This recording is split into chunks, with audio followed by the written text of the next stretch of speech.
y'all, what is up? I'm Hawaii. Welcome to my channel. So today I am going to be doing a review with Dose of Colors Golden Hour palette. I'm also going to be doing my bombshell curl. Get these beautiful easy barrel curls. Y'all, we are also venting, okay, because your girl is fed up and somebody gotta hear it. I gotta talk about it. So if you are interested, please. Okay, this is about the new Dose of Colors palette, so we're gonna get right into it. I have 4 of their other palettes, and Dose of Colors have my favorite, absolute favorite formula of shadows. So I have high hopes, and I already have their original baked browns. The original baked browns looks like this. It's really good for like basic transition shades. In my opinion, they could have went a little bit warmer, especially as a browns palette, but that's just my opinion. The new baked browns 2 palette looks like this. So if you are comparing the two, this is the baked browns. Try not to show my mirror. This is the baked browns 1, and that is the baked browns 2. They definitely do complement each other, but like, being honest, as someone who is darker skin though, I don't know. This golden hour, however, baby, I am all the way here for, and I'm gonna show close-ups because I did unbox it on TikToks. So I am excited about the golden hour palette, so let's get right into it.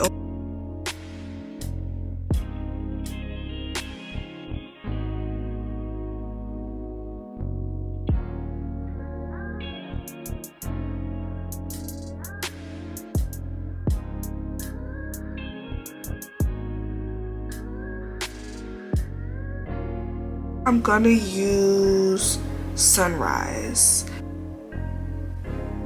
Girl. Oh, it's not. Oh my god, my camera is not even doing it, y'all. It looked like a disco, but in the best way. It looked like a disco ball is on my freaking eye, and I don't even feel like the camera, like, it's not even doing it just.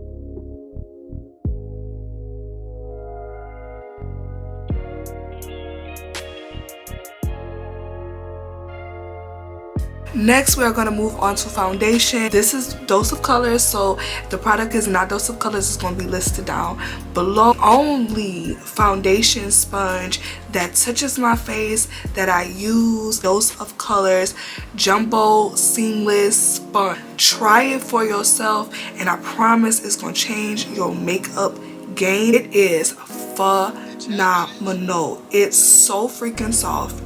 So soft. Dose of Colors, listen, the only critique I could make them like the exact same sponge but like in black, or like a nude line. Y'all would change the game. It came in like black. Baby,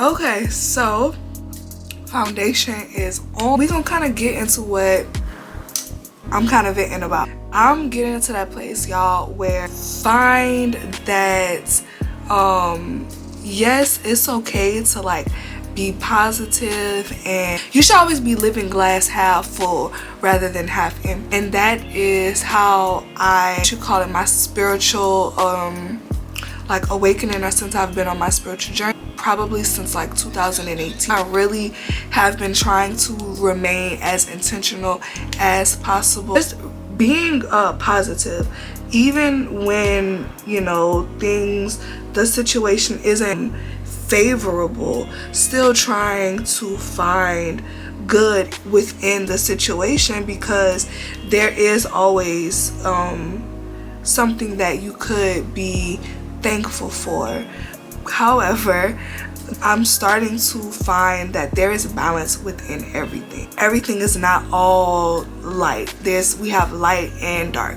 I'm trying to become more comfortable with sharing parts of myself, thoughts that I have about myself and my life and my past and all of that. Just sharing my opinion, speaking out about it, whether it's positive or it's negative.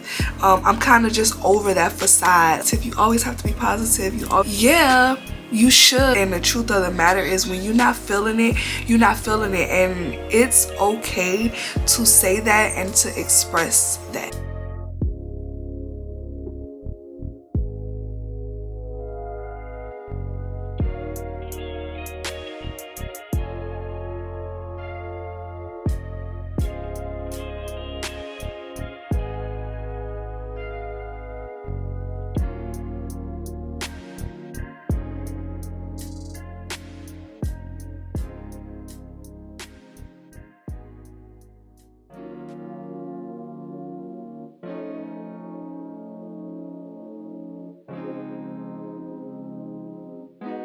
Did Chaz do this?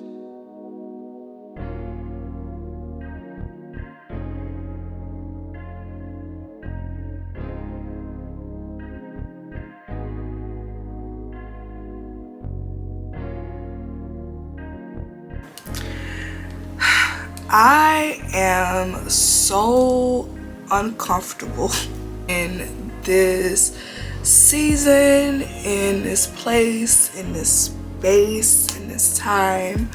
I'm just uncomfortable. I live in my hometown. I moved back August of 2019, so I'm gonna be coming up on three years since I have been back home.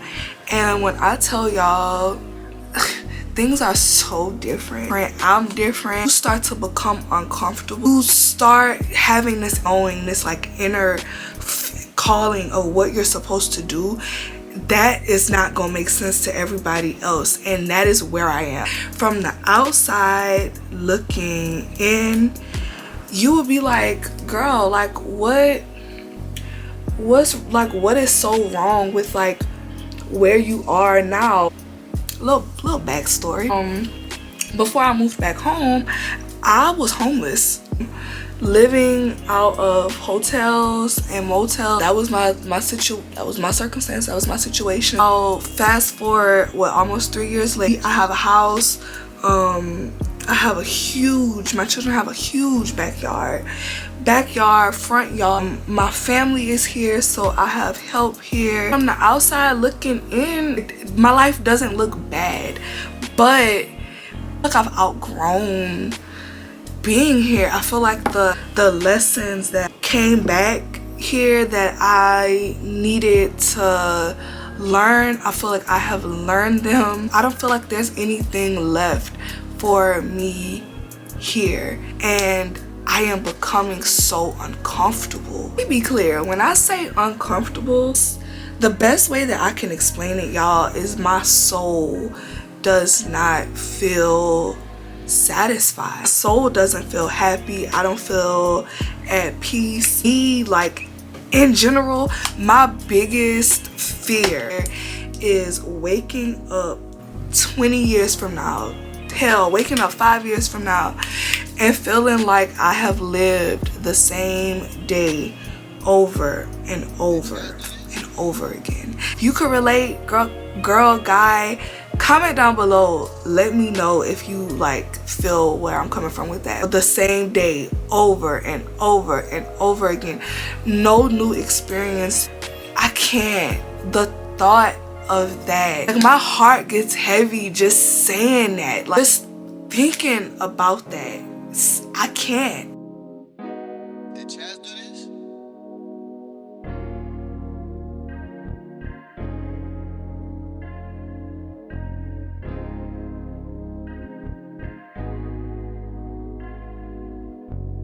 And like, if I'm being honest, I have been at this place before in my life, and I didn't make the smartest decisions before. I did move back home in 2019, but when I moved away from home, I was kind of in this same place. I was in the same place when like there was nothing for me here. I was ready for like new experiences and something new, and I packed bags, baby, and I went for it. And I do not regret it. It did not work out, clearly. I'm back home. It did not work out, clearly, but I do not regret it. I don't regret it at all, because now I know the difference. Trying to force change and just allowing it to happen naturally. And whereas now I have been throughout this period of being home, and you know, from 2019 until now, I have been forced to grow so much as a person, spiritually, emotionally, mentally, and I am ready for my outer reality to reflect what I feel like my growth has been like internally. I'm just waiting on the catch up. I'm just waiting on the catch up.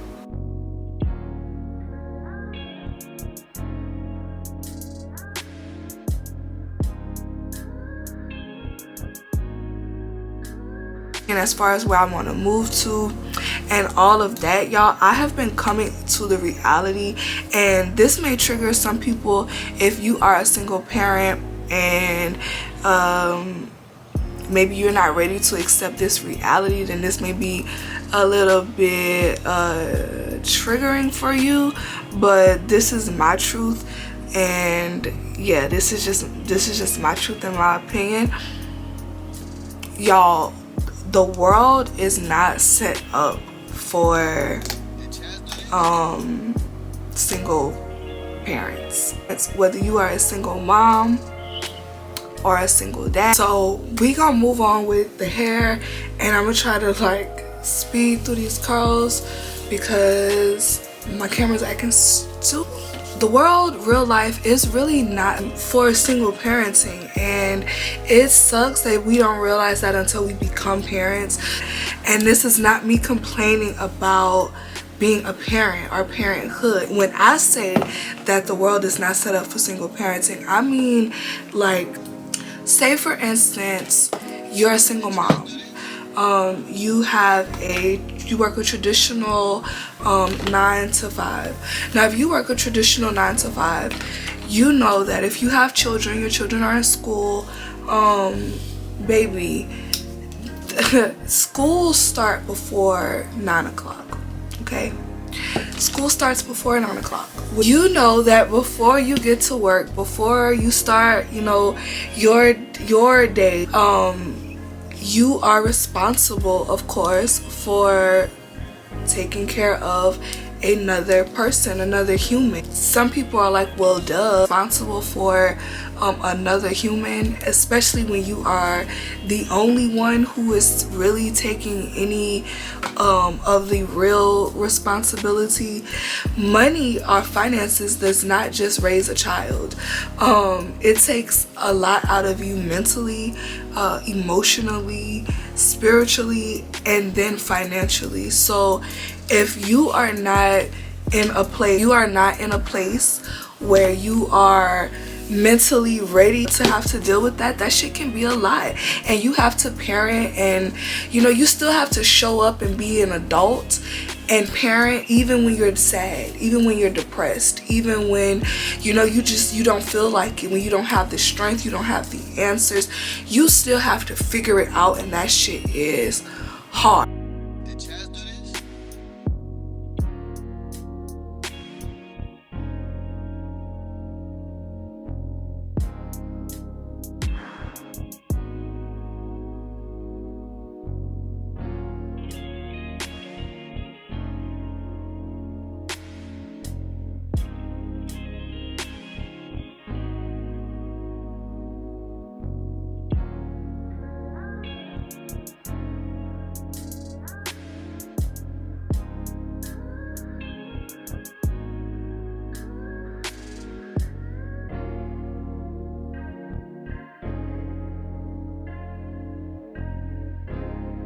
Get back to what I was kind of discussing, which was there is no work-life balance that happens when you are a single single parent.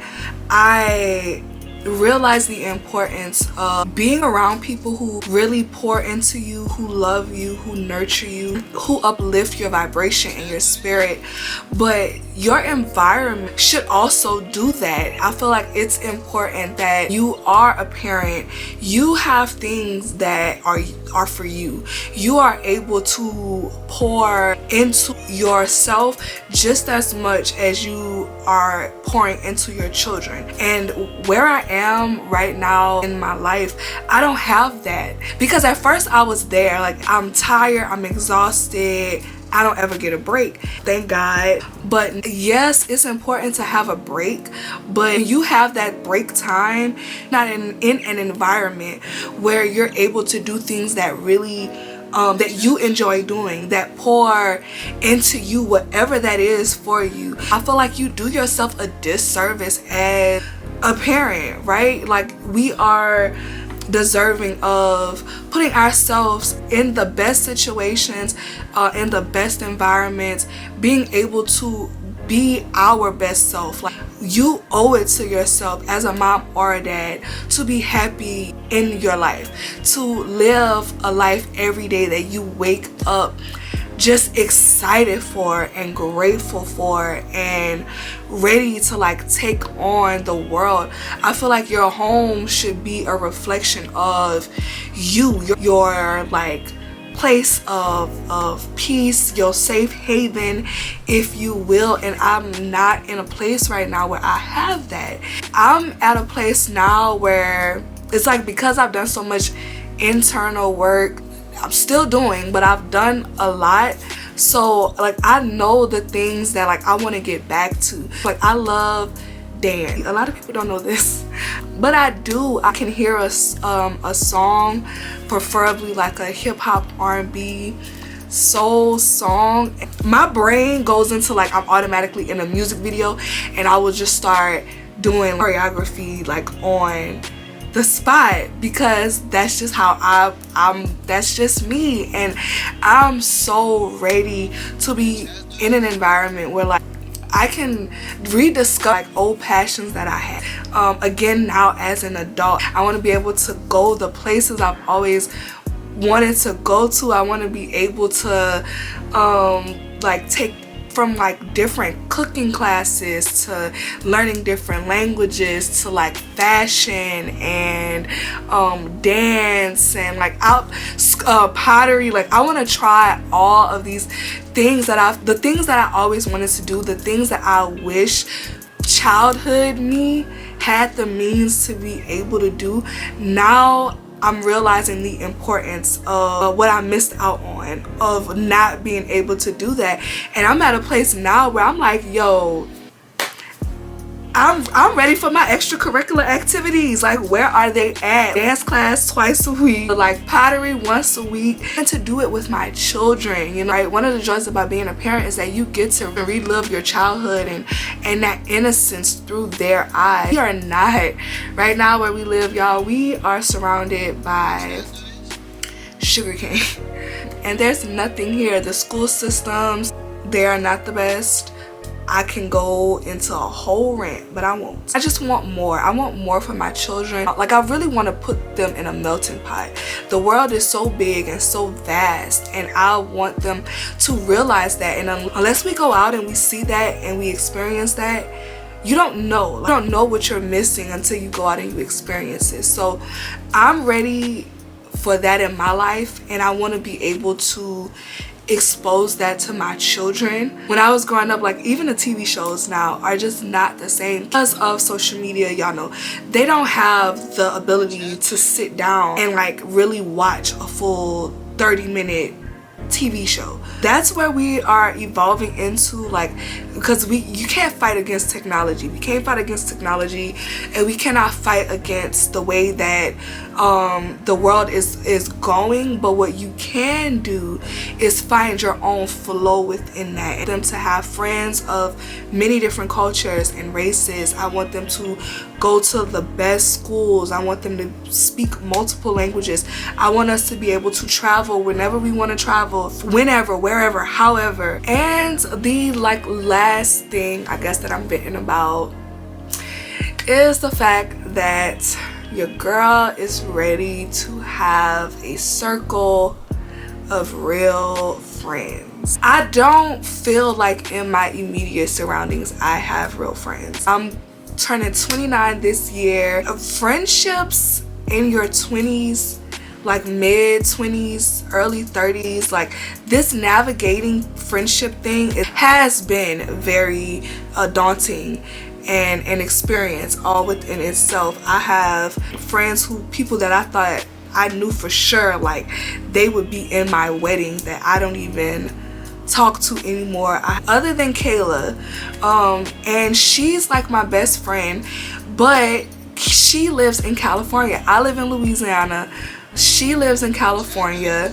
and we are in two different places in our lives. Now her life is different because she's engaged now and she's planning a wedding, and I'm so freaking excited about that because I get to be a maid of honor. It sucks when like the closest friend that you have is on the other side of the world.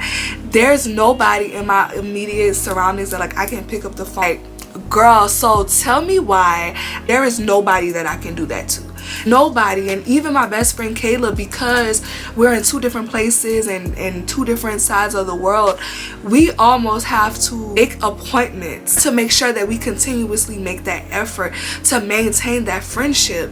And a part of me is like, well, that's just what happens as you grow and as you get older. And then the other part of me is like, I don't think it's supposed to be like that. And I'm ready for like my group of adults, like my friends, my girl, that our moms are not, like we can go do a little shopping, have a little vibe, like, you know, a little brunch, a little shopping, or take a little walk somewhere, and it'd be a cute little vibe. Like, I am ready to get back to that point in friendship, and I know it's coming. So, and I said that was the last one, but no, this is the last one. Y'all, I am so over, and that's another reason why with these, like, my get ready with me's have been me in robes. Like, before, I really felt like I didn't have a style. I kind of feel, well, I don't feel like I don't have a style now. I'm learning. So as I have changed, as I have grown, my style has grown, and I'm ready to get into the fashion, not be like that, like the fashion, because that's not me. It's how I carry myself, the aura, and the confidence, and like in my vibe, and like my presence, and how I walk around, as well as my outer appearance, right? My clothes, how I look. I'm ready for it to all match. I'm ready to get a change of wardrobe, honey. Like, we are grown. I am grown. I have grown so much, and I'm just ready for my style to like to elevate with that. Okay guys, so that is the end of this video. I absolutely love love this palette. The Dose of Colors Golden Hour palette. So pick up a couple if you have been thinking about it. I highly recommend. Love you guys. Thank y'all for watching, and I'll see y'all in the next one. Bye y'all.